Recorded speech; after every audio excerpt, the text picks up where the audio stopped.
उदयपुर में 2 दिवसीय प्रवास पर आए प्रदेश के पूर्व उप मुख्यमंत्री सचिन पायलट सर्किट हाउस में शनिवार को मीडिया से मुखातिब हुए। इस दौरान उन्होंने छत्तीसगढ़ का प्रभारी बनाए जाने को लेकर पूछे गए सवाल के जवाब में अनूठे अंदाज में चुटकी लेते हुए कहा कि मैं था सुदूर नहीं।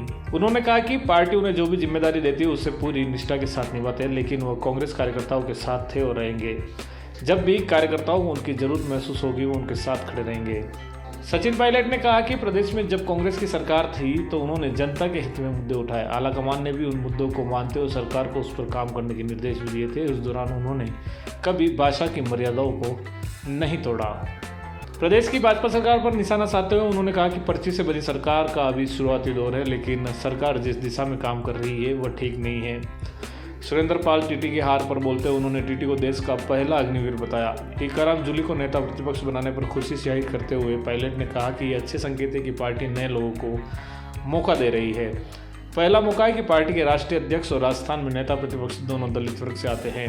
पायलट ने केंद्र सरकार पर महंगाई के मुद्दे को लेकर निशाना साधते हुए कहा कि भाजपा नेता जनता का ध्यान भटकाने के लिए कांग्रेस को दोषी करार देने में लगी हुई है। कांग्रेस के गौरवपूर्ण इतिहास को मिटाने का प्रयास किया जा रहा है। भाजपा के इतिहास में कोई भी महान नेता नहीं है। ऐसे में उन्हें सरदार वल्लभ भाई पटेल और सुभाष चंद्र जैसे महापुरुषों को अपना नेता बनाना पड़ रहा है। पब्लिक के गांव के हल्क हल्क की आवाज होती है ना, कौन सी आवाज होती है? जनता के मन की दिल की आवाज, मन नहीं, अंतरात्मा, हृदय हृदय से भाई हार्ट हल्क तो सब हॉलीवुड हीरो है। हल्क जन की आवाज नहीं, वो सब में करना दिमाग की जाए। कोई नहीं सर, मान लेंगे हम दावे नहीं, मान लिए। मैं याद बात बता तो हम सेट करेंगे। जो पब्लिक की भावना है उसके ऊपर कुछ नहीं है। और मैं ऐसा मानता हूँ पब्लिक की भावनाओं को हमको मान करना चाहिए। और हम लोग राजनीति में हैं, हो सकता है अलग अलग पार्टी में हो, लेकिन हम सबका दायित्व ये है कि अगर मौका हमको मिलता है काम करने का तो पहले हमें लोगों को संतुष्ट करना, उनके जीवन को बेहतर बनाना। बच्चे बच्चियाँ नौजवान उनका जीवन बेहतर हो। आज से 20 साल पहले जो स्थिति में थे आज कहाँ हैं? क्या हमारी संभावना इतनी थी? क्या हमारा पोटेंशियल और था? हम कहाँ उसको ले जा सकते हैं? और राजनीति में एक ऐसा प्लेटफॉर्म है जहाँ बहुत कुछ किया जा सकता है। इसलिए सबसे मेरी आग्रह है कि राजनीति है, चुनाव में करो, विवाद हो, संवाद हो, आलोचना भी हो, लेकिन पब्लिक सर्विस इंपॉर्टेंट रहती है। देखिए, देश के जो प्रधानमंत्री होते हैं वो किसी भी दल के हों, वो देश के प्रधानमंत्री हैं। वो एक पार्टी के या एक विचारधारा तक सीमित नहीं रह सकते हैं।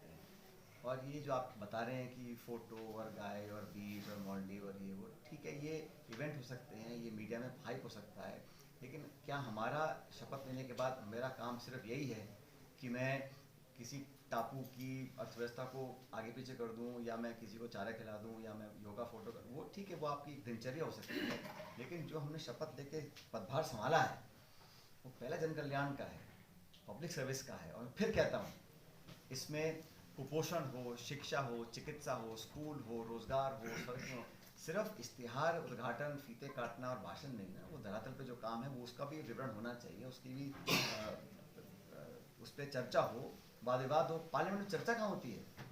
सदन में पहली बार 147 सांसदों को। और क्यों?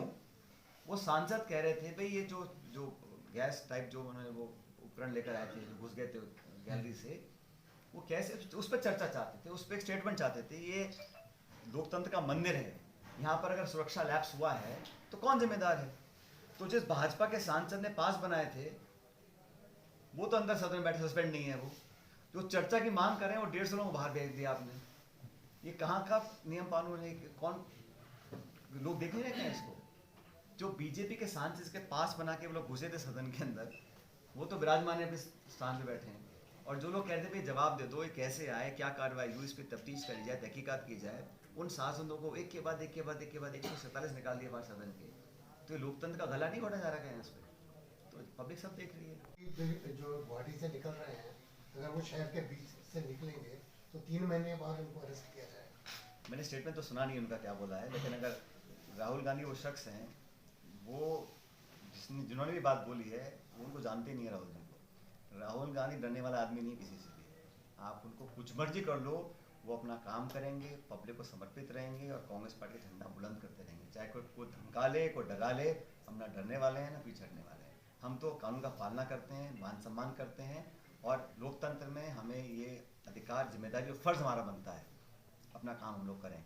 आप कांग्रेस मुक्त विपक्ष बनाना चाहते हो, आप 147 सांसदों को सदन से बाहर निकालकर कानून पास करना चाहते हो, आप दमन की राजनीति करना चाहते हो, आप आक्रमण की राजनीति करना चाहते हो, आप भाषणों में लोगों को डराना चाहते हो, तो आप जनता के मैंडेट का अपमान कर रहे हैं।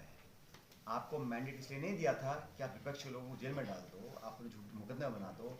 आपको इसलिए सरकार में नहीं बनाया था लोगों ने कि आप बजाय जनसेवा करने के आप अपनी स्वार्थ पूर्ति करो और अपनी विचारधारा और पे थोपो और लोगों को आतंकित करने का काम करो, उनका पब्लिक में उनका चरित्र हनन करने का काम करो। ये काम आप कर भी लो तो परवाह हमको नहीं है, जनता सब देख रही है। गेहलोत साहब ने आपके लिए भी कई भाषाओं का प्रयोग किया था, कौन सी उससे भी कि नाकारा है, नालायक है, और उनके बार में क्या उससे आपके जो जितने भी समर्थक थे वो नाराज हुए और जो 70 से पार जा सकते थे? भाई मैंने, सुनो मेरी बात, मैंने तो हमेशा अपनी वाणी में, अपने स्टेटमेंट्स में कभी भी किसी को ऐसे शब्दों का प्रयोग नहीं किया। जो मैं हमेशा कहता हूँ, वो शब्द का प्रयोग करो जो खुद के लिए आप सुन सकते हो। और मैंने हमेशा सबको मान सम्मान दिया है, सबको आदर दिया है। अगर कहीं असहमति भी है तो उसको मैंने अलग तरह से प्रस्तुत किया है। मैंने मुद्दों के लिए, जैसे मैंने अपनी पार्टी में, सरकार में, मुझे लगा कुछ इश्यूज उठाने उठा, और जो इशू मैंने उठाए, हम सरकार में थे, उन इश्यूज को सुनकर अखिल भारतीय कांग्रेस कमेटी ने संज्ञान लिया, उनको सही माना, उस पर सरकार को निर्देशित किया, कमेटी बनी, उस पर हमने काम किया, कुछ हमें सफलता भी मिली। लेकिन नौजवानों के इश्यूज थे, पब्लिक सर्विस कमीशन के इश्यूज थे, मुझे लगा महत्वपूर्ण इश्यूज थे, जो पेपर लीक हुए थे, इस पर हम लोगों ने पब्लिक में परसेप्शन किया कि हम और कुछ कर सकते थे। तो मैं उन इश्यूज को उठाया था, और मैंने कोई छुपके नहीं उठाया था, मैंने पब्लिक की बात उठाई थी, पार्टी के हित में उठाई थी, ताकि हम लोग उसका, अगर हम उसमें एक्शन ले रहे थे तो पार्टी ने, AIC ने उसको सही माना था, तभी हमने उस पर कार्रवाई करी थी। तो जैसे सारे इंडिया गठबंधन की पार्टीज ने सामूहिक रूप से एक निर्णय लिया, ताकि कुछ तो हम बैलेंस आए मीडिया के अंदर, कुछ तो एक तरह का जो एक तरफा माहौल बनाने, और अगर तथ्यहीन बातों को लेकर माहौल बनता है उसका विरोध, और इस प्रकार का पूरा मामला चलता, उन बातों का संज्ञान लेके इंडिया अलायंस में मिलेंगे। ये क्वेश्चन उसी से एसोसिएटेड, कोई रिजल्ट आया क्या सर उसका?